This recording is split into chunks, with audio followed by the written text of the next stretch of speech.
Guys, ito na yung unit natin. Kabababa lang galing sa warehouse. Ayan po, marami po tayong stock. Battery. Ayan po. Ayan, mga cargo nandito din. Tsaka yung mga nakabox, mga single. Marami din.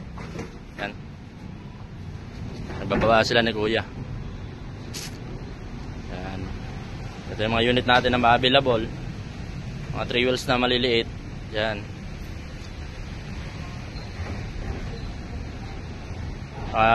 Meron pa dito sa sa loob.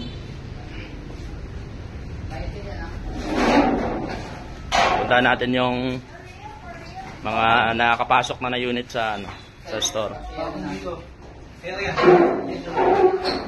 Yan. So marami ng unit. Guys, ayun. So marami tayong unit na a-assemblein. Yan.